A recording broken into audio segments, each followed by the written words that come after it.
Assalamualaikum warahmatullahi wabarakatuh. Saya Putriani Andela dari Prodi Manajemen semester 7. Untuk melengkapi ujian tengah semester mata kuliah Hukum Bisnis, saya akan menjelaskan materi mengenai hak kekayaan intelektual atau yang biasa disebut dengan HAKI.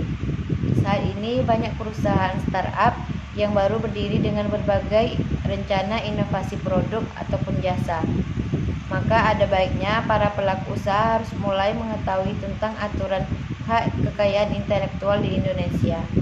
Dengan mengetahui aturan tentang HAKI, diharapkan para pelaku usaha dapat tetap memproduksi karya cipta di bidang jasa atau produk tanpa harus merugikan atau dirugikan oleh pihak lain.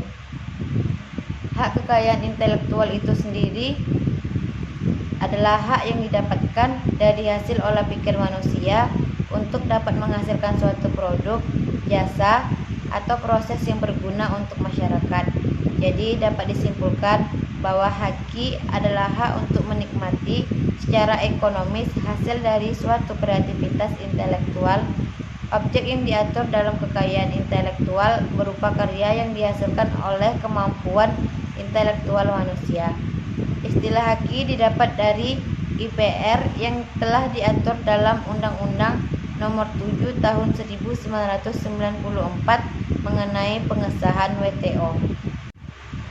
Ada beberapa fungsi dan tujuan HAKI. Yang pertama, sebagai perlindungan hukum terhadap pencipta yang dipunyai perorangan ataupun kelompok atas jerih payahnya dalam pembuatan hasil cipta karya dengan nilai ekonomis yang terkandung di dalamnya. 2. Mengantisipasi dan juga mencegah terjadinya pelanggaran atas HAKI milik orang lain.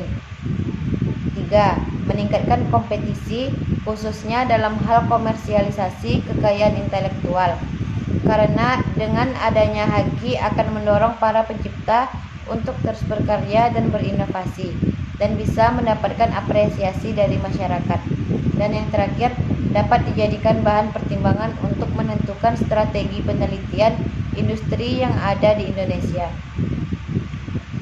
Ada dua ruang lingkup tentang HAKI. Yang pertama, hak ekonomi, hak yang memiliki hubungan dan dampak langsung terhadap ekonomi perusahaan, seperti hak pengadaan, hak distribusi, hak penyiaran, hak pertunjukan, dan juga hak pinjam masyarakat.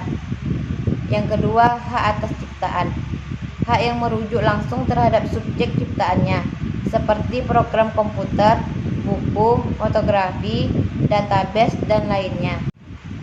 Dasar hukum tentang HAKI cakupannya sangat luas. Berikut adalah beberapa di antaranya. Yang pertama, Undang-Undang Nomor 19 Tahun 2002 diganti oleh Undang-Undang Nomor 28 Tahun 2014 tentang hak cipta. Berisi tentang hak cipta, pencipta, perlindungan hak cipta, dan juga ciptaan yang dilindungi. Yang kedua, Undang-Undang Nomor 4 Tahun 2001 tentang paten, berisi tentang inventor dan juga pemegang hak paten.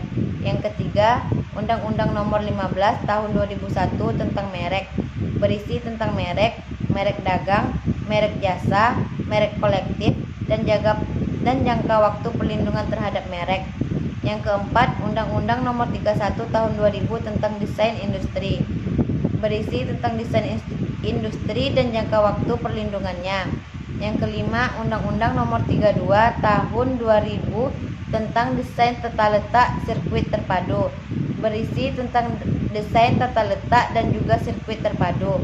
Yang keenam, Undang-Undang Nomor 30 Tahun 2000 tentang rahasia dagang, berisi tentang rahasia dagang, lingkup rahasia dagang, dan juga perlindungan terhadap rahasia dagang. Selanjutnya yaitu prinsip HAKI. HAKI memiliki 4 prinsip yang sudah diterapkan sejak awal, yaitu yang pertama, prinsip ekonomi. HAKI memiliki manfaat serta nilai ekonomis yang dapat memberikan keuntungan terhadap pemilik hak cipta. Yang kedua, prinsip kebudayaan. HAKI meningkatkan pengembangan kebudayaan baik dari ilmu pengetahuan maupun aspek lainnya dan meningkatkan taraf kehidupan bagi masyarakat. Yang ketiga, prinsip keadilan. HAKI memiliki kekuasaan dalam penggunaan hak terhadap karya cipta miliknya dan tidak dapat dimanfaatkan tanpa izin dari pemilik hak cipta. Yang keempat, Prinsip sosial. Haki merupakan suatu kesatuan yang dibuat dengan memikirkan keseimbangan antara kepentingan individu dan juga masyarakat luas. Selanjutnya jenis-jenis haki. Secara garis besar haki terbagi menjadi dua jenis, yaitu hak cipta dan juga hak kekayaan industri. Hak cipta diberikan khusus kepada para pencipta dan mereka memiliki hak eksklusif untuk dapat mengumumkan atau memperbanyak hasil ciptaannya. Hak cipta yang dimaksud adalah yang dalam ruang lingkup bidang ilmu pengetahuan, kesenian, dan kesusastraan. Hak kekayaan industri adalah hak yang melindungi suatu perusahaan dari berbagai macam plagiarisme dan juga dapat mengatur segala sesuatu dalam lingkungan industri. Berikut adalah jenis perlindungannya. Yang pertama ada paten, yang kedua ada merek, yang ketiga ada desain industri, yang keempat ada desain tata letak sirkuit terpadu, yang kelima ada rahasia dagang, dan yang terakhir indikasi geografis. Selanjutnya yaitu simbol terkait haki. Saat ini untuk dapat mengetahui karya yang telah tercantum hakinya, maka telah dibuat simbol di produk tertentu yang gunanya untuk mempermudah masyarakat mengetahui haki suatu produk. Simbol yang pertama yaitu trademark, memiliki arti bahwa produk atau merek sedang dalam masa pengajuan kepemilikan.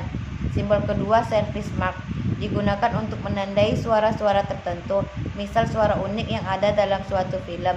Simbol ketiga registered mark, menandakan produk tersebut sudah terdaftar dengan legal hak atas kekayaan intelektualnya. Simbol yang keempat copyright, menunjukkan kepemilikan hak cipta. Maka jika ingin dilakukan publikasi perlu dicantumkan sang pemilik hak cipta. Baiklah, hanya itu yang dapat saya jelaskan mengenai materi hak kekayaan intelektual. Lebih dan kurangnya saya mohon maaf. Wassalamualaikum warahmatullahi wabarakatuh.